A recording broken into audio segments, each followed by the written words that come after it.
Hey, what's up, guys? Ronin Man here, and we're here with John from Japan. How you doing, John? Hey there, Ronin, doing okay, all things considered. Yeah. I really, obviously we were talking before the thing, so it sounds kind of fake to say it now, but uh, just hearing that your dad passed and everything, and like I know that he's a big figure in your life, so it's and you're going back home, right? You're going back to the service, right? Yeah, they're gonna have a celebration of life, which means that he didn't want.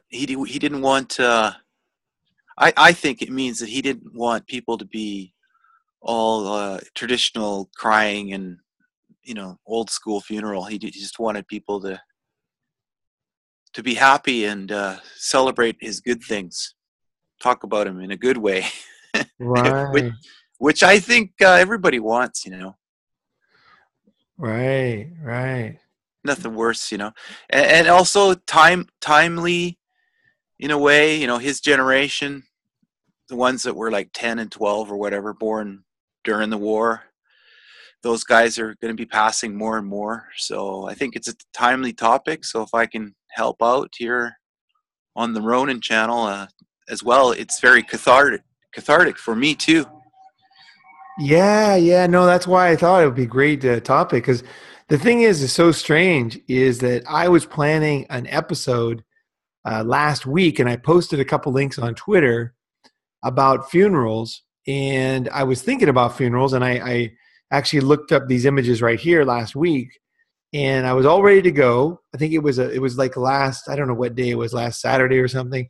And then 2 days later, I just, for some reason, I just didn't feel it was the right time to do it yet, or I didn't feel I was ready. And then I waited, and then you contacted me and said your father passed away, and it was like, holy moly! Like talk about crazy coincidences, because I was thinking about funerals, and I had this picture. This picture here is a surfer funeral, and basically when somebody passes away, surfers paddle out it started in Hawaii, right? But they paddle out. It's quite a beautiful ceremony. Like you can see the things, and I've always liked the paddle out funeral, but I actually, to be honest, these days I don't like it as much because now it's quite a big thing. It's common, and Yeah, because it's common, it's not as interesting for me. You know what I mean? It's like now it's kind of like more mainstream. It's getting more bullshit. it's So cliched now. Yeah. yeah, I don't. It's not the same as it was. And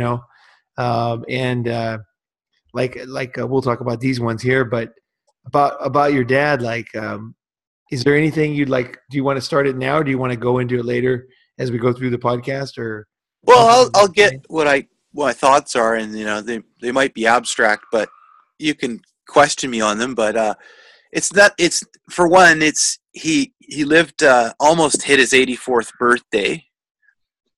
Um, yeah, he was a big influence. Weird thing was that before he passed for a few years, I would always talk about my dad said this. Sort of like he was gone already in a way. Or my dad used to tell me this, or my dad this. Yeah, And go ahead. Go ahead. Sorry. I was living sort of in that way, but I also had a good talk with my older brother the last time I was back in Canada last Christmas, and I said, "What am I going to do? Like, how am I supposed to handle this? Like, I don't really know what to do." And he goes, "There's not much you can do. This is normal, people pass." And I said, "Yeah, it wouldn't be good if I fell apart and acted stupid, would it?" And he goes, "No, that wouldn't be good. You have to keep moving forward. And Dad wouldn't want it that way either.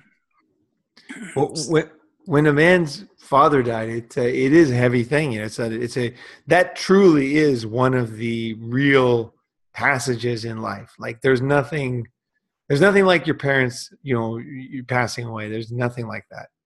That you realize that you're alone and that you've been given. And that was something you said the other day, which was interesting, is that your dad said to you last time you saw him, I think it was, that he said, I've taught you basically what I can teach you, right? What did he say Taught you exactly? all. I taught you all. I could teach you. You're on your own. Isn't that crazy that he said that right before was it the last time you saw him? No, no. This was actually. This was actually. I mean, it would be romantic and sentimental to say, yeah, and just play along with that. But no, this was said when he was still healthy. Okay. Uh, Okay. this was said probably 5 years ago, Okay. Okay. and there was some conflict. My other brother and I, he was going on about, complaining about something with my dad, and he says, "Look, I did the best I could with what I had, and I'm not that guy that I was. I wish you'd look at me differently, but unfortunately, you can't." And then I said, and then that's how the conversation was going. And then he said, "I've taught you all I could teach you. There's nothing more. I don't want to, you're on your own." So, Right. so You know, I'm glad he said that. that's really interesting because my mother is old, right? And she said to me recently, she said, kind of like we were talking about something when we were kids, because I kind of try to get information from her so I can learn more about myself, like what Sure. happened, what really happened, and how did this happen in my family, and how did I really act when I was young? And I try to figure out my life through people that know me for a long time whenever I see them, right? Oh yeah, yeah. And my mom said last time, it was really interesting. We were walking, and she just whimsically said, she said, I don't, she said, I don't really remember when you guys were young. Like, it's almost like she basically doesn't remember anymore the dynamics that were happening back then. Yeah. And she was a very young mother, right? She was super young. So, but she basically was saying like that I don't have anything else to give you. That's exactly the message I got from her. It's like Yeah. Yeah. I've kind of taught you what I can teach you, Yeah.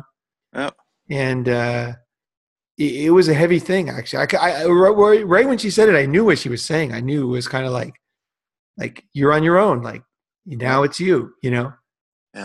And it sounds so simple, but it's kind of when there's part of you is like, holy crap, this is what you get. This is it. Yeah. Yeah. Yeah. This is the present. That's the past.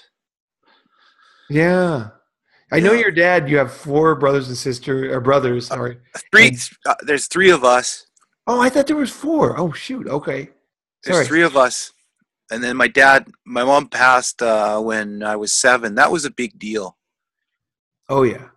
But now having both gone, I don't know how to feel. I don't really even know how to feel. It's just, I've got a switch in my head that's off right now, and I haven't turned the feeling part on yet. It'll come probably when I get back there. Yeah, who knows, man? Who knows? Feelings are so complicated. I never cry when people die. I always cry when animals die for some reason. Yeah, I don't understand why. It doesn't make sense because I'm not one of these people that like loves animals more than people. But it's just that's just the way my emotion works for some reason. Maybe I can sympathize more with the animal because I don't know. I don't know what it is, but feelings are just totally unpredictable. There's nothing good or bad or real or not. Like I don't know what. Nothing logical about them. No, no, No, no, no. no. You might be totally dry-eyed the whole time. You never know. It's just Yeah, like, uh, yeah. It's weird. Like I could cry watching like E.T. or something. yeah. Yeah, oh, yeah. Oh, yeah, big time. I could cry watching commercial. Yeah. And one of my But biggest fears is when I'm dying, that there's a commercial playing in my mind. Like a song, like a uh, song from a commercial. you it's like the meaningless of life. yeah, Yeah. the meaninglessness. The Nike commercials in my mind as I'm taking my last breath. Yeah, yeah. I started this podcast, Kate. Before I knew obviously about you and your father, and I was Uh, sitting there thinking, here's what my original idea was I fucking hate one thing about the way society works. Is like it even happens in movies. Like some cool guy will die, right? yeah, And as soon as the guy dies, like let's say some mafioso in a movie, right? yeah, Sopranos or whatever. Then they have a funeral, And then all of a sudden, all this cadre of people that don't even know the guy, like some religious guy, and they take over and they say all these things at the funeral. And they talk about the Bible, or what they talk about, whatever, some meaningless things, right? It's just like, it's Oh, totally. it's an opportunity, right? Yeah, it's opportunistic moment, right? Well, no. The thing is that I don't. What I don't like about it is I don't want fucking society taking over like a man's life when he's gone. You know, Right, like right. we like, one thing we should have is our own the right to say goodbye the way we want. So if a guy wants to have like strippers at the funeral, or he wants to have his Yeah, favorite porn movie playing the whole time while they're, on his casket or something, yeah, you know, yeah. whatever it is that he thinks is funny or important, or whatever message he wants to leave to the world, like it's I think that of all times, I think that, when you die, like, that's it. Like, I imagine like my funeral. I don't have anything set in my mind yet. I've thought over the years about stuff, but one of my ideas was to have write out all the real lessons I learned in life, Oh, oh, nice. Yeah, and basically like say like, like my aunt is a fucking thief, you know, yeah, she stole money when yeah. so and so died, just basically tell the truth about 9/11 is an inside job. just kind of like tell the truth about everything, like basically like any lessons that I learned, and warn people about things that for some reason, for whatever reason, I wasn't able to say in real life, or maybe I didn't even have the chance. Like, here's the thing I like about funerals. So one thing I really like about funerals and weddings too is it's the chance for people to gather that don't get Oh, to gather. yeah. You know what? That is a very interesting thing. Like, like,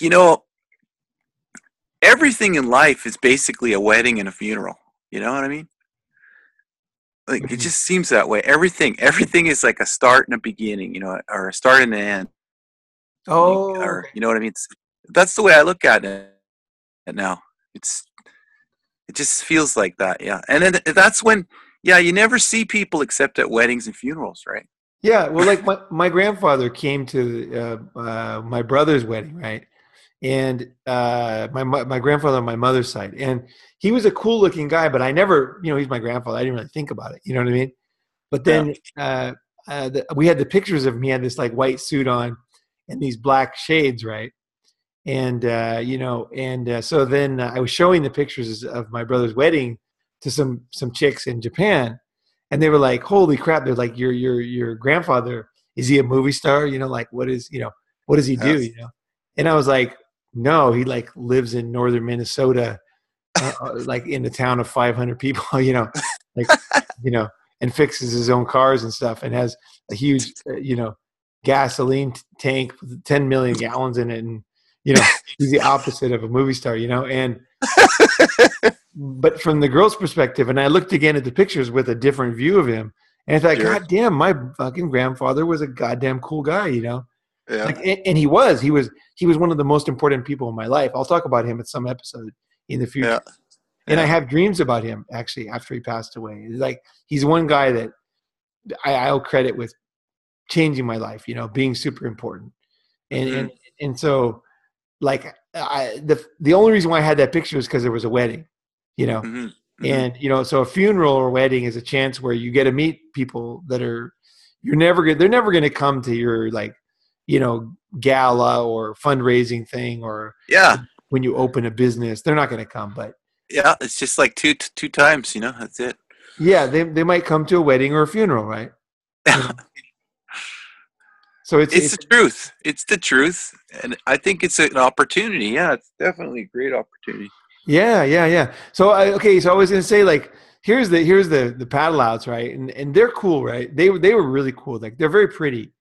But the thing is now they're taken over by all this bullshit. I'll show you here. They got these are paddle outs, famous paddle outs, and just wanted to talk a little bit about a couple of these. Right, one of them was the Eddie Aikau, which is, this guy is a fucking man's man. Do you guys know Eddie Aikau? Do you ever heard of Eddie Aikau? This guy is the famous saying is Eddie would go, right? Eddie would go.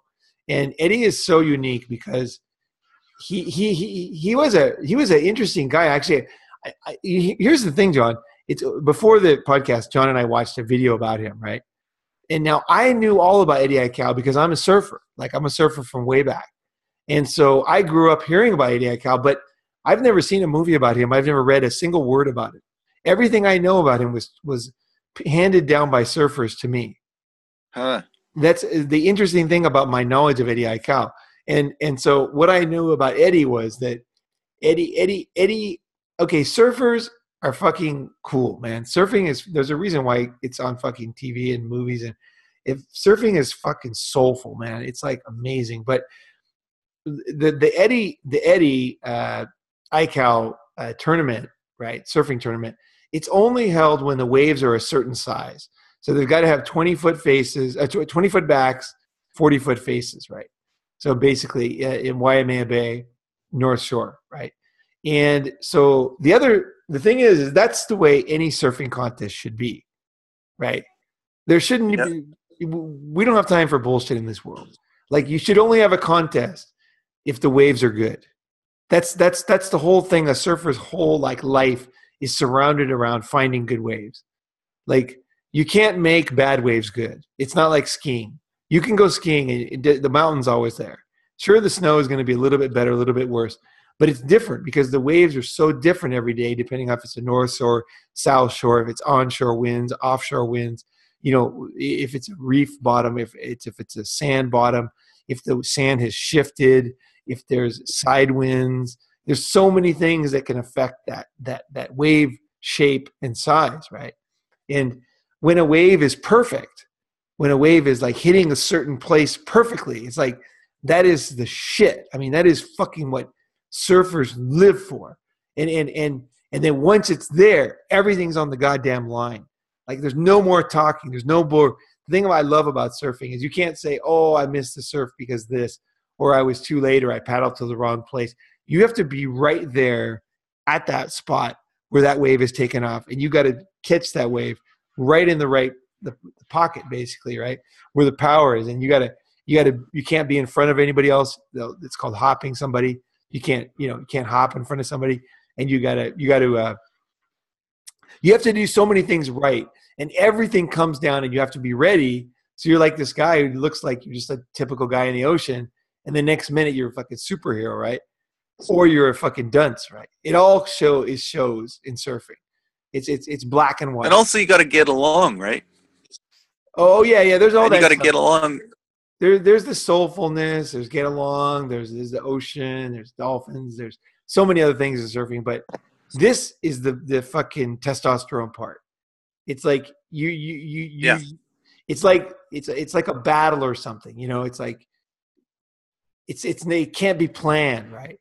You can't say, oh, I thought he was going to shoot that way, so that's why I got killed. You know what I mean? It's like, you either fucking live or you fucking die. Yeah. And you either shoot the guy or you don't shoot the guy. All your training up until that point comes into 1 minute, right? Into 1 second, right? And that's okay. surfing. That's surfing, and that's what's so awesome about it, right? So Eddie Aikau is the only contest that appreciates that. Other contests, they set a date, so it's going to be on, the 4th of November, and there's going to be a surf contest at a certain beach, right? They try to guess when the waves are going to be good, but hey, in the end, sometimes they pick it because of there's a big city nearby, and it's going to get a lot of coverage, or in the end, it's just a scheduled event. It's kind of like trying to schedule like somebody laughing or something. You know what I mean? It just happens when it happens. Yeah. So the Eddie Aikau is like that. So, but Eddie is more than that, because Eddie died like trying to save like people off a boat that was capsized in the middle of the ocean, which actually I didn't know that story till we watched the video this morning or just now. But he tried to save people they were holding onto a capsized boat overnight, and he tried to paddle 10 miles to the shore, and he disappeared, right? But the idea that Eddie would go is so deep in my mind. I'm not kidding either. It's the fucking one of the deepest sayings in my mind. Whenever I see something like, if a huge wave comes, or if I'm racing, or if something really comes down to it, and it's like, should I go for it? I kind of think in my mind, Eddie would go. You know, like Yeah. really, you need that moment. Like it's just a totally illogical thing. Eddie is not rational, right? He's not Yeah. logical. He's Right. gonna fucking go. He is gonna fucking throw caution to the wind, death, whatever. He's gonna go, right? And so I need that for myself sometimes, you know, when I'm gonna fucking go for something, right? So Eddie, he has so many other things too. He was like a hero to the Hawaiians. The boat that he was on was a symbol of Hawaiian technology, and he was trying to prove Hawaii. You know, he was trying to do a lot of things. But I always see him. I see him, and he saved 500 people, never lost a single person as a lifeguard at Waimea Bay. So I mean, the guy was a fucking man's man. But I still think the Eddie would go part. Anybody can go save people because I got lifeguard training, right? You know, and I've saved people. I've helped. My brother actually saved someone's life, like real life, right in front of me. He was Wow. really, what's that? That's wow. Yeah. Yeah, he fucking did it right in front of me. I didn't Mm. even notice, and he fucking out there, boom, got the guy, brought him in. I was like, holy crap, brother just saved someone's life. It was awesome. That training came in handy, but we both took the training, and but I think Eddie is like Eddie would go. Eddie does not. Eddie would never puss out, and he would never not be ready. You know, in my mind, you know, he's this mythological feature. So they do this paddle out for Eddie every year. It's kind of a little bit of a. The paddle out is supposed to be like the saying goodbye to the guy, right? Yeah. You know, it's supposed to be like if somebody passes away, like your dad, and they would do a paddle out, you know, Yeah. out in the ocean. I think it'd be really cool if somebody did something like that for me, where they did something that I liked, Yeah.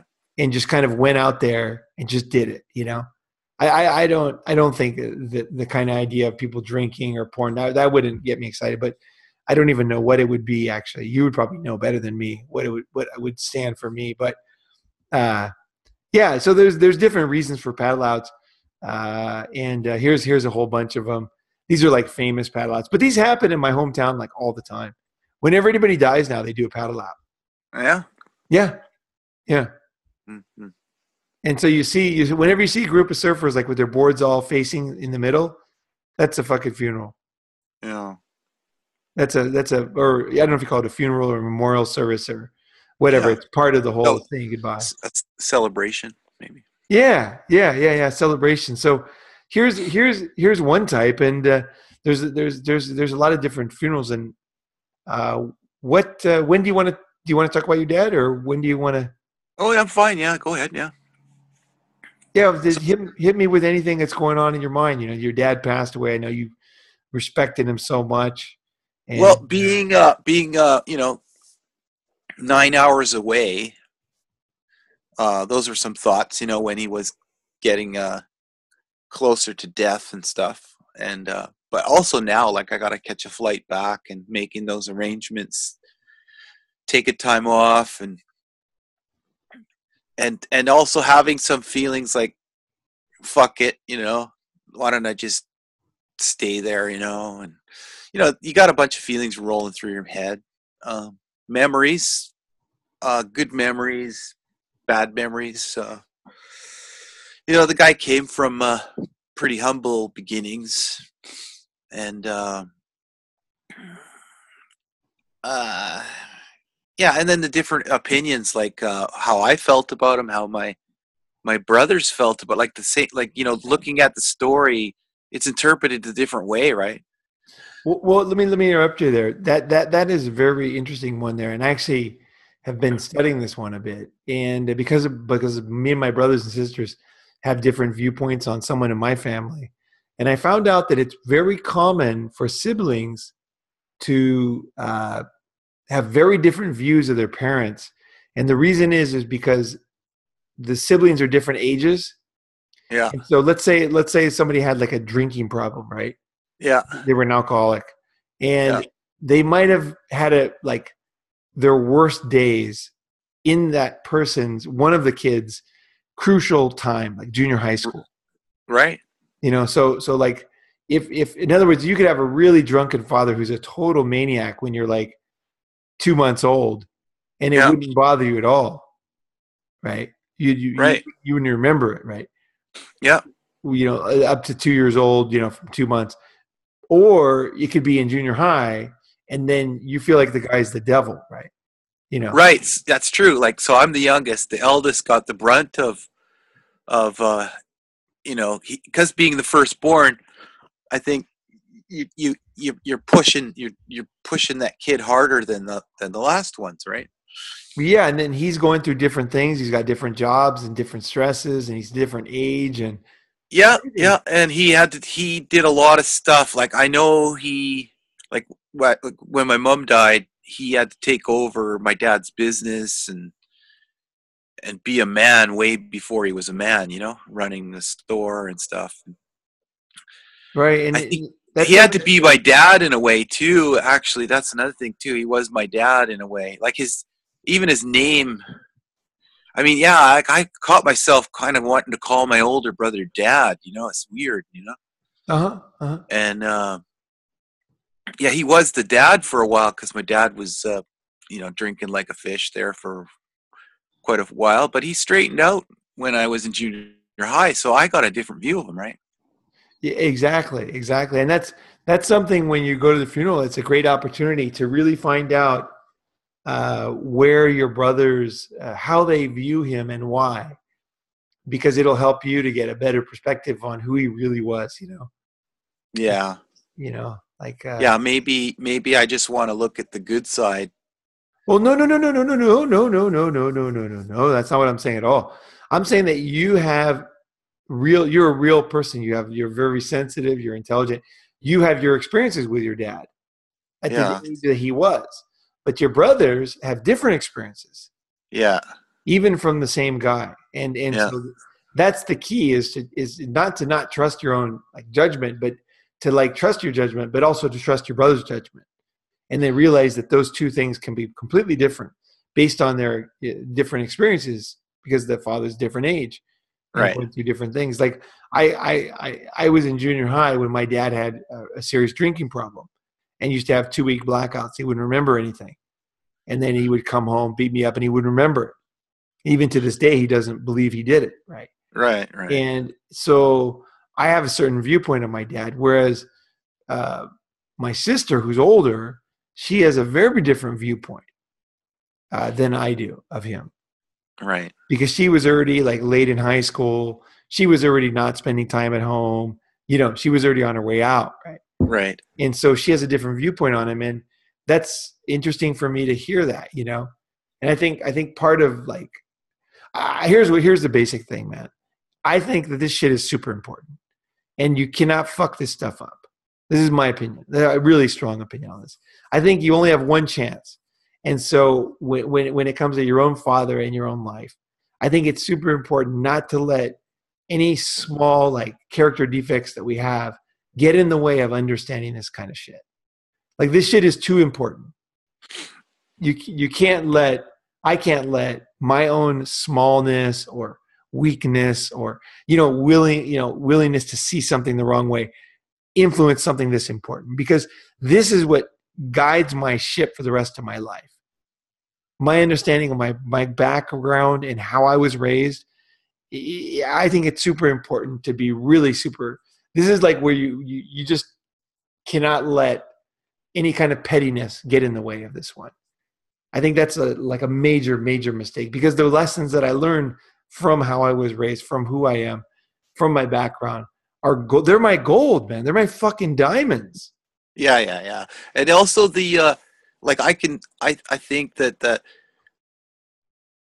the dad or the authority person in your family talking about the legends in your family to you, you take those on as your own, Yeah, like yeah, like your grandfather being the cool guy with the shades. yeah, yeah, Like they're like, because like they struggled, right, those guys, the first second generation when they immigrated, and yeah.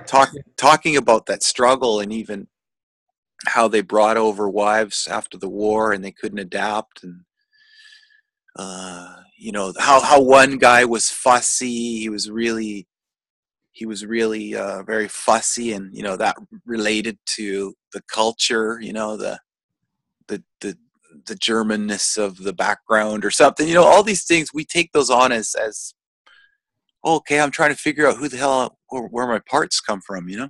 Yeah, yeah. Hey, you just reminded me of something super heavy that happened to me when I was in junior high. My grandfather, the guy with sunglasses, right? I found out for the first time that he did not go to World War II. Now Yeah. he went to Guam to fix trucks because he was really good with his hands, Oh, but he didn't go fight. And the reason why is because long story, he had like a serious trauma, right? Something happened, his wife died, yeah. and very young and at a very difficult time. I don't want to say specifics, but and so he was considered like messed up, right? And Yeah. so he didn't go to the war and didn't fight for America. Right. And when I was in junior high, I didn't know that because I always respected him as the most in my life, and I never said anything against him like my whole life. But Yeah. when I found that out, he was staying at our house that he was visiting from Minnesota. He was visiting us, and Yeah. I found out when he was standing right in front of me. I think my mom told me, Yeah. and I said to him, I said, I don't respect that. Ooh. I said, I don't respect that. I would have gone and shot Germans or Uh, Japanese right through the yeah. fucking head. And Yeah. and you know what my grandfather said? He was so cool because we had a very good relationship. You know, like we Uh, both respected each other so much. And he looked at me like, I know you would. Like, that's awesome. Like he considered himself weak for not doing it. oh yeah. You know, and maybe rightly so. You know, like that was like not a strong. You know what I mean? Like, Maybe. Maybe. yeah, yeah, true. There's other ways, but either way, that's the way he saw it. And Yeah. but it was a beautiful thing because I was young. I Yeah. never said anything to the guy negative in my life, but Wow. that was honestly how I felt at the time. I was in junior high. Yeah. And I felt like I would go and Yeah. absolutely do what I need to do. Yeah. Absolutely, I you think know. there's a point when you're like 17 where you could tell any man anything, It was anytime. it was actually a beautiful thing because and it was also a beautiful thing because he knew I didn't mean it in any kind of mean way. Like I was Yeah. actually just telling him the truth about how I felt about it. I had my dad. Here's a similar one. We went and visited his like my dad's dad died. That's another thing too. Helping a guy, right? He was sort of Yeah. an Eddie in the family. Yeah. He was pulled the guy. He was eating dinner, and the guy knocked on his door. Can you help me pull my tractor out of the ditch? And back then, they didn't have tractors with a cage on it, where the roll cage, right? Yeah. So he pulled the guy out. The tractor flipped up on top of him and killed him, right? And he was like Ooh. 40, and that was a big story, right? But the brother raised my dad sort of as the dad in a way, right? Yeah. And he really respected him tons. And then he told me, I don't know when this was, maybe 10 years ago or whatever, 7 years ago. He said he purposely tried to get out of the army, and he was a big guy. And he didn't Yeah. want to go to war. He didn't want to fight his relatives. Yeah. And he made a joke of it, like how he tried to get kicked out, and he ran away and all these things, right? Yeah. But I thought there for a second, holy shit, wow, like that must have been hard back then to do that, because Oh, everybody was expecting you to go off and fight, right? oh, for sure. Oh, yeah. Being a coward back then in the But 40s. he never thought of it as a coward. He just didn't want to go. He Yeah. just Yeah. didn't But, want to I'm saying fucking go. society would brand him that way. Oh yeah, sure. But he became really respected in society. Uh, Big guy. He could have went. He had all the skills, but I think he got out because he was a farmer, and they needed to make food for the. Oh, yeah. Yeah.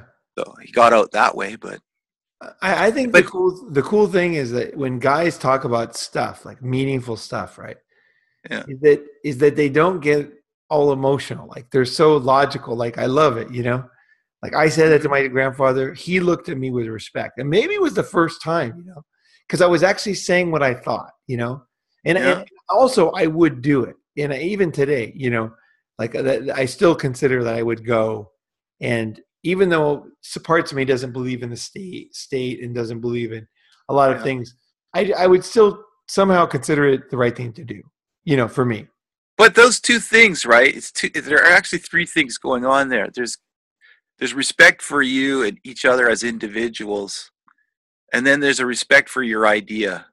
Like you can go and do that. I'm not going to do it, but you still love each other at the end of the day. You Oh still yeah. give. Oh, definitely. I That, loved him big time, and, yeah. and and I think he knew it. But maybe sometimes when you love somebody, you love them enough that you tell them the truth because life's not a dress rehearsal, right? It's like it's not a Me Too fucking guilt fest or something. It's like Yeah. people honestly have different opinions, and also like I don't have the opinion that you can't say like if I do something fucked up that you can't say it because you know what I mean? Like it's just too much loss of face or something. It's like, no, man. Yeah. I, I would want to know that. Like Well, no, that's right. Like a good friend will tell you when you're wrong. yeah, like I would want to know that. Like Yeah. I Yeah. don't want to be in a bubble of yes men where I don't uh, have the capacity to. I'm not in reality anymore. Yeah. Like reality is painful, but I want to be there. You know, I don't Yeah. think there's anywhere else to be. There's no other fucking place. Yeah. Exactly. Yeah. Yeah. So yeah, so we got a couple of things, and before we do there's the David Bowie thing. Did you want to talk about David Bowie? Yeah. Well, my take on his funeral, like he also knew he was on his way out, and he made his last albums, and he had a pretty big impact on both of us, I think, and because his Japanese connection and all that, and he made all his arrangements before he died, and he made sure that he had a trust set up so that his daughter and wife wouldn't fight over the money, and he went to Bali, and he was quite influenced by that, and he asked that he be buried there, and if he couldn't be burned there, that his ashes be spread there. Mm-hmm. Mm-hmm. And it was all an autopilot. Like as soon as his body shut down, Yeah. it was like just on autopilot. It was boom, boom, boom. His body was taken away. It was disposed of properly. Yeah, he was a Uh, responsible man who took care of things even after he died, right? yeah, and that to me is. I hope I can go that way. That's the way I'd like to go. Yeah, I haven't done my will yet, so that's something I have to do because it's an important thing to have a very clear will about what you want to happen, Hmm. what you want to do with your ashes. Hmm. Like I know one thing I want at my funeral is I want that song too, that Bee Gees song, "Too Much Heaven." Oh, I'm into bagpipes. Oh, okay. Yeah. I, I don't know. Bagpipes affect me. That'll make me cry. But crying's a good thing. It gets emotions out there, and it kind of washes out the Yeah, the yeah, yeah, yeah. feelings. Oh, for sure. Fucking emotions, man. Yeah, no, I'm very pro on that, man. It's like this idea that men don't have emotions is society's is setting us up for failure because we are humans, we are living beings. We have a need to go to the restroom, and we have emotions, we have Yeah, fear, and everything. Like understanding that and just dealing with it, and not letting society tell us that we can't have these feelings or that we shouldn't have these feelings, that we're weak of these feelings is important. yeah. So he had this 20-page thing going on, and it seemed pretty organized, and no slander after his death. I don't think any bullshit. Oh No yeah, yeah, yeah, yeah. no back talk. Well, that goes to what we were talking about before. Is like these days when guys die, famous guys, you often see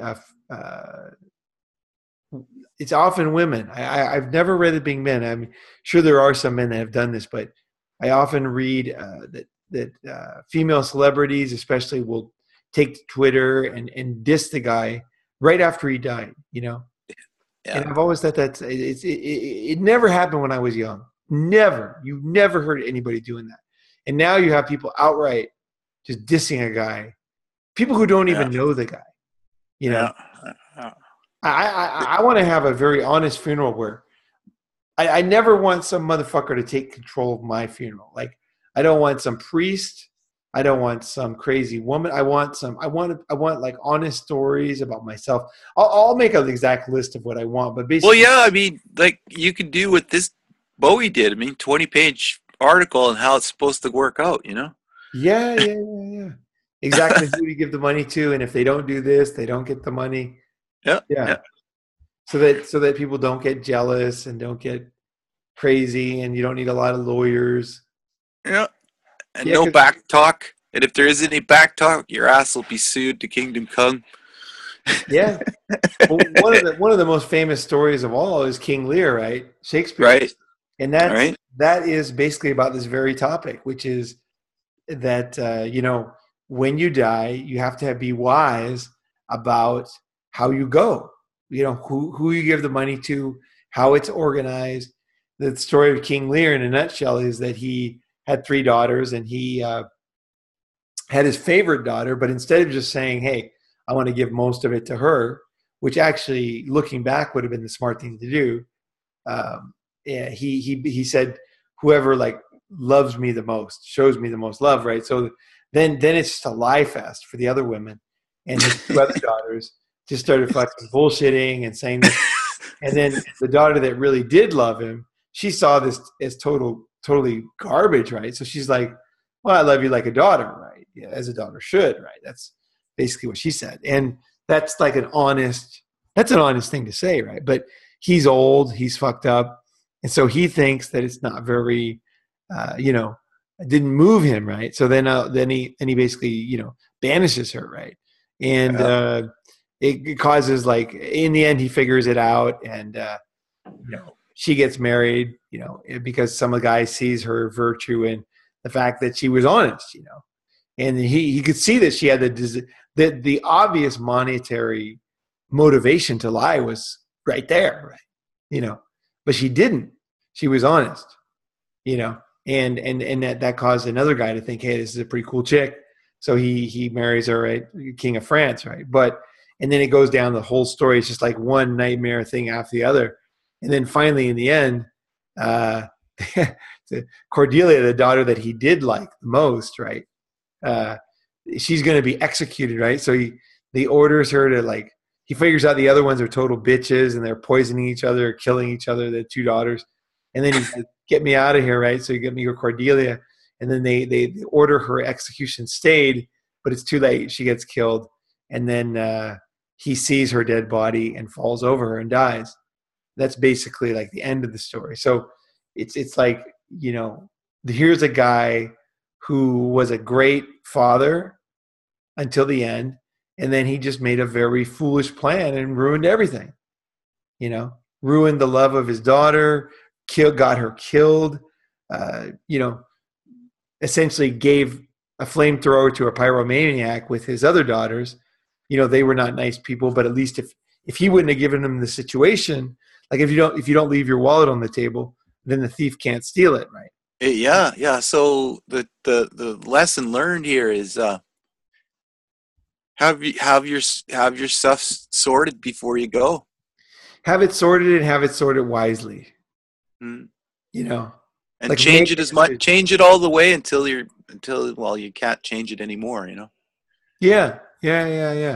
Exactly. Like, go over it over and over and over and over and over and over and over and over and over Yeah. until you. Open it. At least have something. Most guys, they check out and they don't even have. It's just a big. It's a big fight, right? Yeah. We were talking yesterday. We were talking earlier about different kinds of funerals, right? Yeah. There's all these different funny funerals. Eating the dead. Eating Interesting. the dead Papua New Guinea thing is a big thing. I knew a French chef who was married to a girl who was from this tribe, the Melanesians. Yeah. where they ate the dead body. And he Uh-huh. was, yeah, no, really. He was a French chef in Vietnam, and I had a very nice lunch with him back in '94, and I was visiting Vietnam, and he was like a really cool French guy. It was like a small restaurant. Nobody else was there. He came and sat at our table and told us all his stories, and he said he was worried about his wife was going to eat him when he dies. Well, shit. Yeah, yeah, it was like a really neat thing. It was a neat afternoon because we had this very touching moment. Where we talked about stuff, and he was telling us all this stuff, and I was like, "Holy crap!" Yeah. Like I don't know if I'd want to get eaten there. Become a reef. Even though logically I know that, the reef. What is that? A memorial ocean in the reef compresses. Oh, okay. So you puts it Reef. down for the fish. A reef ball. Yeah, let's see. Bones, fantasy coffin. That's pretty cool one. The African one. Oh, yeah. You got the Mercedes Benz. You got the big shoe. They're big on that over there, I think. Yeah. I don't know. Definitely in the press they are. Yeah, true, This is true, in true. Ghana. Let's see here. Yeah, probably a lot of this is media clickbait kind of thing too, right? I think this Tibetan one. I've heard it from numerous sources. I'm pretty sure it's true. Yeah, The that tradition. one I've heard about. Yeah, that sounds. In Japan, what they would do is lead the person up the mountain and then leave them there. Oh, they carry them on their back, right? Because they can't. They're so old and they can't, function anymore. And then they just Uh-huh. leave them there. That was the old way. And a Oh. lot of people will tell you that know about that story even still. Did you ever hear of the ghost ships in Japan? For burial? No, it's another thing. Very interesting story. That along the coast of Japan, I don't know how long ago this was. I'm guessing like 1600s or something. There was a lot of diseases that would ravage the countryside as they did everywhere. Yeah, And so these little villages, everybody would get it, right? Whatever it was. yeah, And so when a bunch of people died, they were diseased and the disease was still spreading. So they would put the bodies onto a ship and they would clothe them with their most expensive clothes. And so this ship would be full of people like women and men in like expensive kimonos and like yeah, having like jewelry and all that, right? yeah. They would set the ship in the ocean and let it sail without anybody on it, nobody alive. But, Oh, but what would happen is what it was a Japanese tradition, but they didn't understand disease yet. And then what would happen is those bodies were still in the clothes were covered in this disease. So what happens when you're at a small, fishing village and then a ship lands with a lot of money on it and like people in nice clothes, oh God. dead people. Well, of course they go out and they take the clothes. Scavenge it, yeah. They scavenge the clothes and they take the jewelry. Well, then what happens is that village dies. Yeah. Then they put them on a ship and then it goes down to the next village. Fuck. So that was like one of the crazy Japanese ghost story, or not ghost story, true story, ghost ships, I think they were called. I don't know Oh, who told me that story. An old Japanese man told me that story. And I read it somewhere, but I don't know where I've never found a link online about it. huh. But it sounds very Japanese. I can definitely believe that one is true. Let's see. Sure, Here's sure. finger amputation, jazz, burial, blindfolded. Smoking a doobie. Yeah, cigarette. You got to have a cigarette. Wow. He's still got his gold teeth. That's not bad. Wow. He's probably got that's called a grill. He's got a Yeah. grill. Yeah, that was one of the first grills. That's where they got it from, probably. I like that. The hand sticking out. Tree funeral. They bury their dead in a hollowed out tree in the Philippines. The Cavitino. Tino. And then here's another Philippine one where they bury their dead under the kitchen. Oh, now look what happened to the kitchen. Yeah. Here's another scavenge one. Yeah. They put the Jesus. bodies out to get scavenged. Now that one there, the Haida, Uh-huh. that's where I'm from, on the west coast, and they had totem poles, and up in the totem pole, there's like, it looks like a cross almost, but that's a box, and they would bury them in the box, Oh. or they would bury them in trees. Would they burn them or? Nope, just be dead, and then put them in the box, and then it would be bones, eventually. So Mm-hmm. there's still sacred islands up there, like that that are just boxes and trees, like people don't disturb it, right? Oh, yeah, yeah, yeah, yeah. So this practice went on for up until 19th century, I think. So Wow. that's, yeah, that's cool, People Looks like do they what had they some kind of mask on, the guy on the left. sure. Yeah, and then that's where they would have ceremony again and give out things. Oh, that must be the shaman on the left. Yeah, yeah. The box would be placed in a mortuary totem pole. Oh. But I think it was also a time when families came together and they gave each other presents and things, gifts, and it was a ceremony, a celebration, not this gloom and bullshit that we generally associate with funerals. Yeah, that Balinese funeral idea. I actually went when I was in Bali in 1990. Mm-hmm, Uh, mm-hmm, I got invited to go to a Balinese funeral, and I mm-hmm. attended. And I at the time, I remember I had the Lonely Planet, Southeast Asia on a shoestring book, and in the book it said that Balinese often ask visitors to attend funerals. Cool. So yeah, it actually said that in there, and so I read that. So then I was there, and then the hotel I was staying at, they came over and they said, some Hey, Balinese said, "Hey, we got a funeral, you want to go? Yeah, do you want to go?" And they invited all of us, and so we went, and like everybody we were all kind of a group that was hanging out. So we all went to this funeral, and all I remember about it is that it was not negative, it was not crying, it was super positive, and there was good food, and we were under some kind of like canopy, and there was like a lot of good food. It was really pretty, and we were sitting on the ground, like kind of Japanese style, Yeah.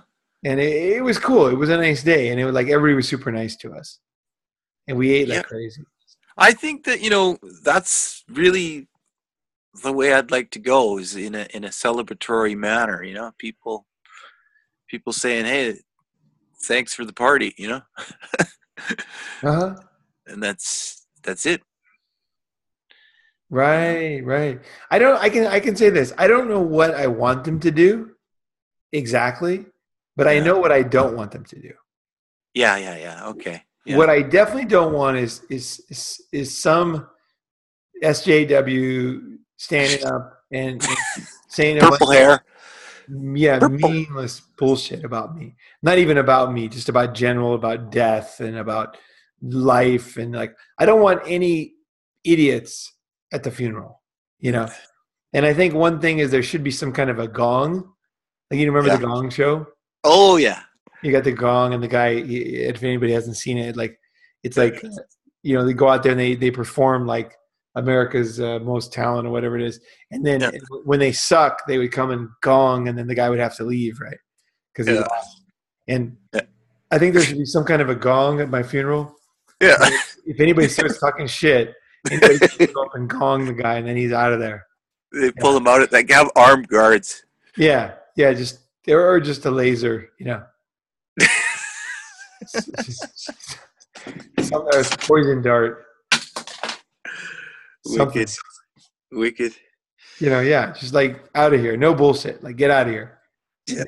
And then somebody stands up and says some like stories of stuff that we did together. Yeah. I think stories are key. I love stories. That's why I do a podcast. And the Oh stories yeah. teach so much. Hmm. So I'd love to have the stories of my life Yeah. uh, said by people that experienced them. Yeah. Like Ronin and I climbed a volcano. It was Yeah. like this. It was like this. He did this. I thought this, and blah blah blah. We had a fight. Whatever. Some story of my life. I think that's the best thing. I think Hmm. stories are really the shit, you know? Yeah, yeah, yeah. That's life. Life is a big story, and we're Yeah. living it. We're living it, and Yeah. and, and hopefully is that those people that come together can make new friendships or rekindle something, or something good comes out of it. Right. Right. Right. Right. Yeah, sure. You Yeah, know. definitely. People meet each other at funerals, right? Yeah, yeah. It's to me, weddings, funerals, same thing. Mm-hmm. It's a Mm-hmm. start. It's an end. It's a start. They're both the same. The cycle is coming around again. It's it, it it can be a good thing. It doesn't have to be bad. It's how you perceive it. It's your perception. Have you read the book The Denial of Death by Ernest Becker? No, but you sent me the audiobook and I was listening to it for a while. Oh man, that's a goddamn good book, man. I think I'll dig it up sometime. That's a very, very heavy book. I Well, highly recommend the if you audio is pretty heavy too. The Denial of Death by yeah, Ernest Becker. yeah. Oh, the ending is great too. It's deep. It's so appropriate. I gotta listen to it. Yeah, this is the time. Like when I was listening to it, this was like 4 or 5 years ago. I wasn't really Yeah. into that, but now I think I'm ready for it now. Yeah, it's basically like there's so much to the book, but I don't want to say exactly. But Hmm. one of the key things in the book is that so many things that we do in life is because we don't want to admit that we're going to die. So, Right. like, we might start a company that's going to become, big company because Hmm. if the company's alive, then we're alive. You know? Right. And then we want to believe in religion because religion says that you're going to pay Yeah. Christ and earth, you have to give Hmm. money, tithe, you have Hmm. to give your time and everything, and then you have to like do all these things you don't want to do. But then after you die, Yeah. it's honey, it's gravy, it's all gravy Yeah. after that, right? Yeah. And and then the reason why we do so many things in life, we want to be famous, is because we're not going to die. Because after we die, famous movie stars are still in the movies, right? Yeah. Yeah. Even Legacy. though Yeah. they're gone, Yeah. right? So Yeah. like we spend our whole life running away from death, being afraid of death, Yeah. and the thing is that death is the biggest fact in our life. That we are going to die, and like one of the messages of the book is like a man accepts he's going to die, Mm-hmm. like a man faces the facts, Mm-hmm. even though they suck. You know, Yeah. Mm-hmm. Like he doesn't make up some fairy tale. He Yeah. doesn't like keep himself busy with some petty thing, thinking that that's going to keep him alive somehow, because he knows that it won't. Yeah. Having a son doesn't make you live longer. You know, Right. Right. having a company doesn't make you live longer. Right. In the end, there's going to be that moment in the bed Mm. where it's the final breath, and it's like that's it. Doesn't That's matter what you did. It's that's it. It's over. yeah. Yeah. And Yeah. and accepting that. But he also says like that it sucks, and you shouldn't be happy about it. Like if Yeah. you're happy about it, it's like you're mentally deranged. Yeah. Like it's not supposed to be good. It's just Yeah. the way it is. Yeah. And Yeah. just saying, okay, it's not the way I would prefer. If I could make the world myself, if I was God, Yeah. I'd do it another way, right? I'd make a different Yeah. ending, right? Yeah. Yeah. But this is you know, the what we got. It's This is what we were delivered. these are the cards we were handed. Yeah, yeah. And just knowing that there's going to be a final day, and it's going to suck, and I'm not going to live on, and nobody will remember me. Yeah. And I think a lot of people get depressed when they say these kind of things. Yeah. But the thing is, this is very foolish because everybody knows, like, I talked about it in the legacy video, but we don't even remember our own relatives 3 generations back. That's true, but I would like to say that now maybe I'm just thinking like namby pamby here, but is that we sometimes carry on things through the generations, good or bad, and sometimes they're bad, of thoughts or ideas or concepts that may not be good for us, and Oh, that's for sure. from the previous DNA or whatever. It's in our muscles, or it's in our it's in the somebody repeated the story to us. You remember your Uncle Bob, he was this way, and or great grandfather, this guy, he did this, and then you those stories live on again. They Yeah, and become also like trauma yeah, is passed by DNA. The best true, yeah, they can see today is that there's like things like great famines and things that the next generation is still somewhat hobbled. It's not normal, right, and somehow then that pain is passed on is one of the main theories which a lot of people believe now.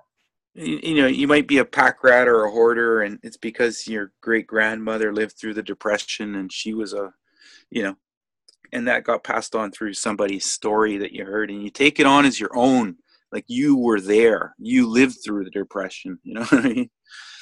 Yeah, those yeah, those kinds of things. So yeah. I think the basic thing is that accepting life hmm is somebody posted yesterday. One of the comments was kind of like in the 80s, women used to love men, and now they don't.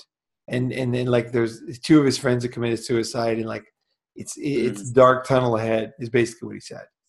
yeah. And I really was shocked by that comment. It was great to read the honest comment. I mean, don't get me hmm wrong. I hmm love when people share what they're really thinking. But sometimes when you hmm comment, then later on, you realize that you haven't thought this out that well.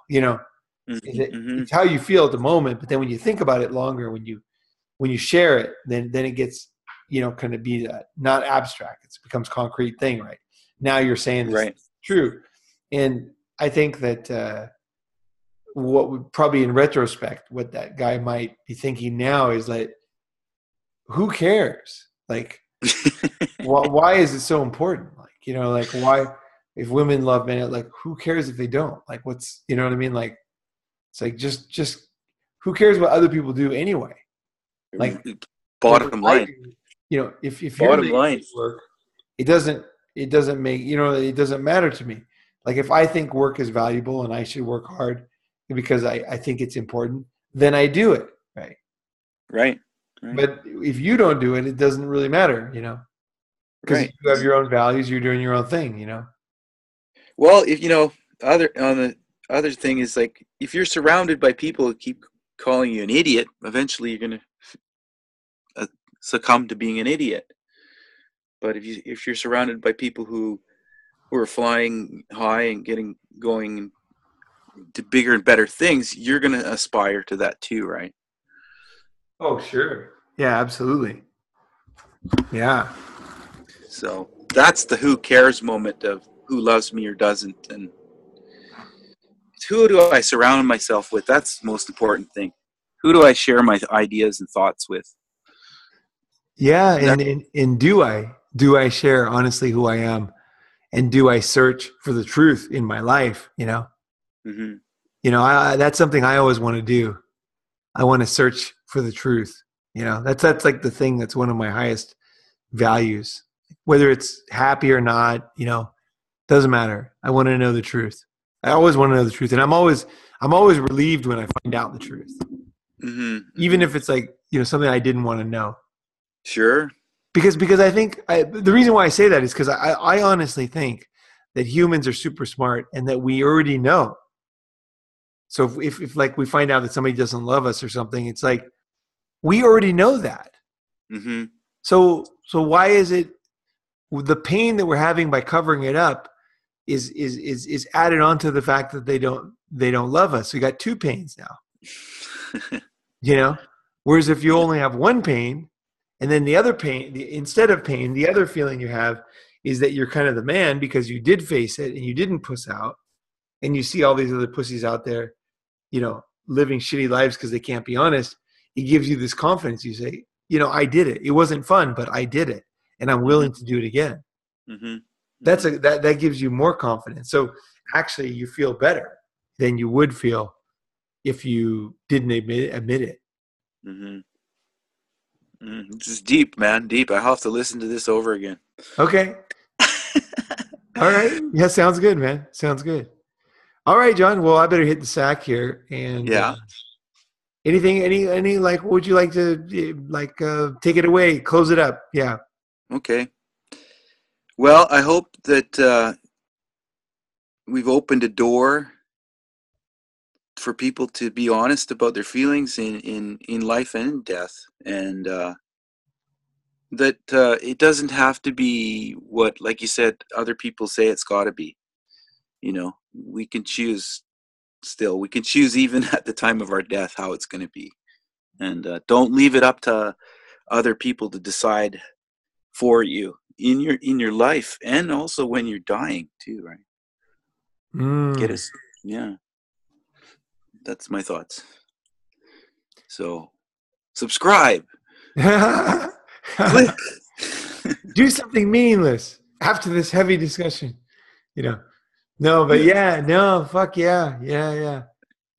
Well, I like to talk to you about stuff like this because we always have like good, heavy discussions about stuff like this, and honest discussions. Yeah. And I think that's to me, that's the shit, that's the shit. Yeah. It's nice to have a video that's like 1 minute long and there's 3 clear bullet points. That's,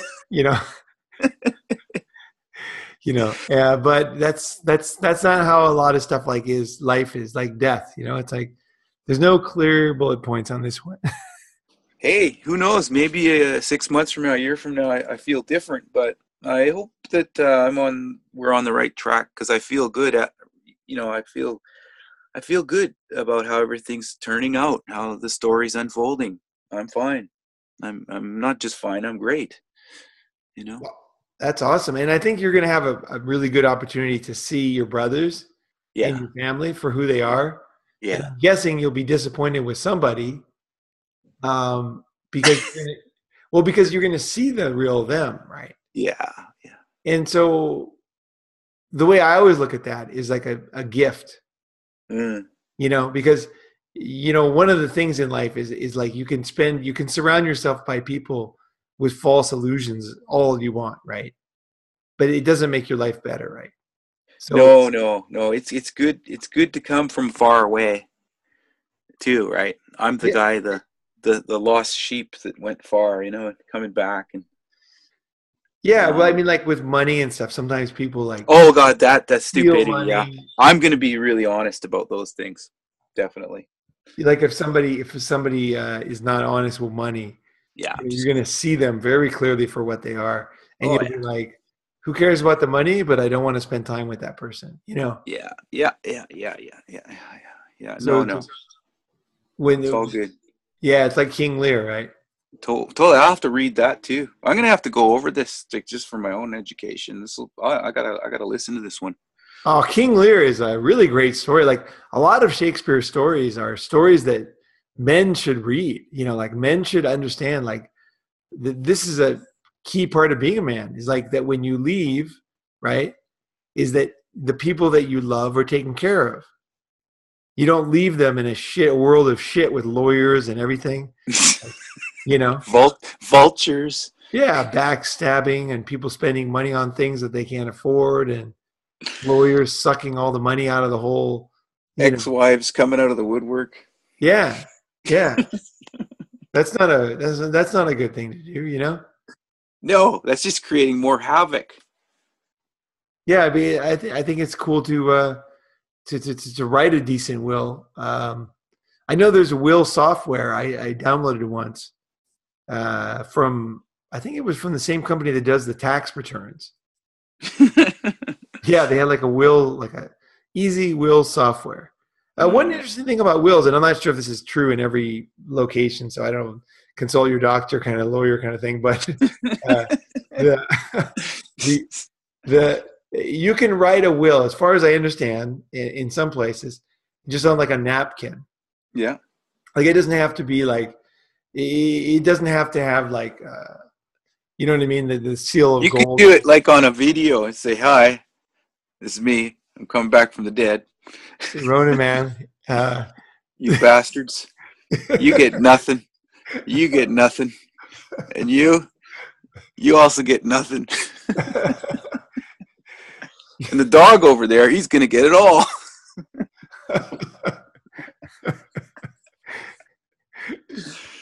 Yep. Yeah, I think a video works too, you know. You got to make sure it's stored somewhere. I think I want to do that, you know. Hey, you having a good time? Oh, yeah, video. It's like a movie, you know. Yeah, like they're all sitting there and then the video comes on, you know. Yeah.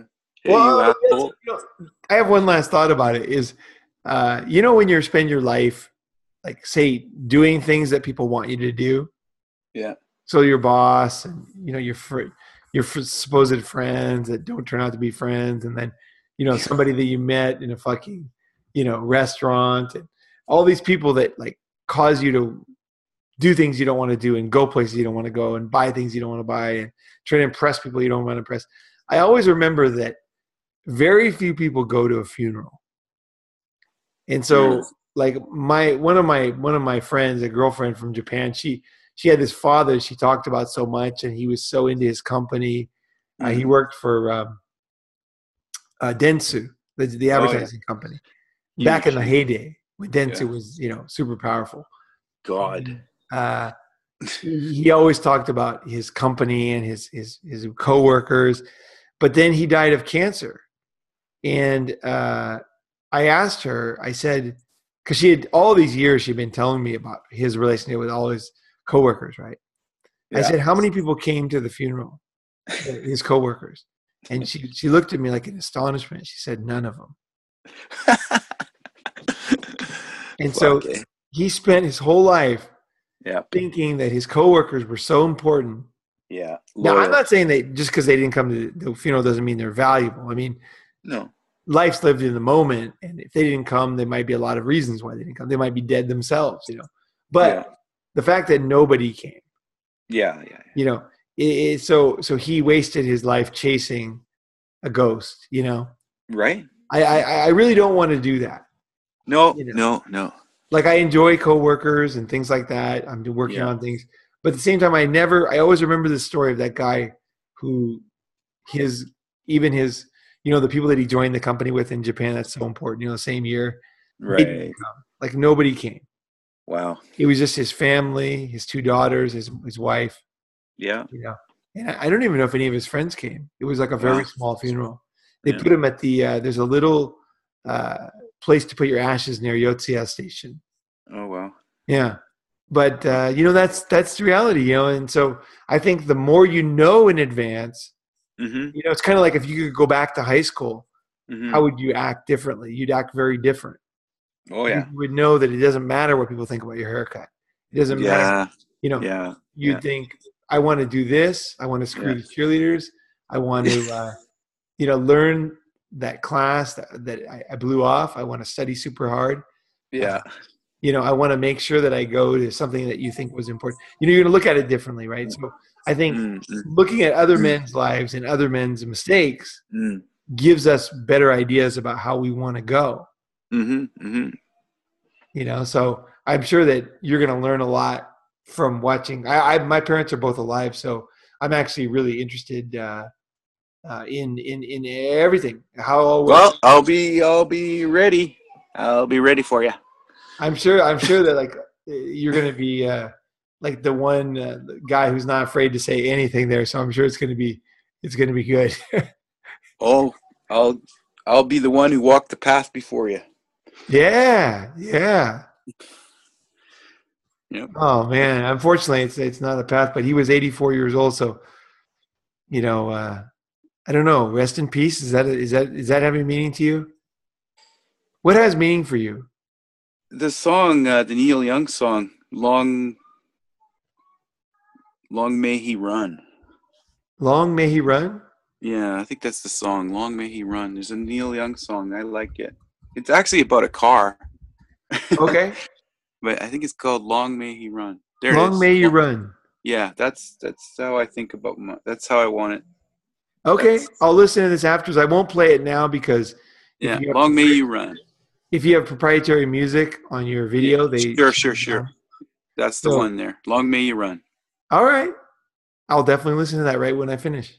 Okay, take it easy. All right, John. Yeah. Thanks for being on, man. And All right. have a good one. Have a good trip back. I'll probably I'll talk to you before that. Okay. But let's see here. How do I turn this bad boy off?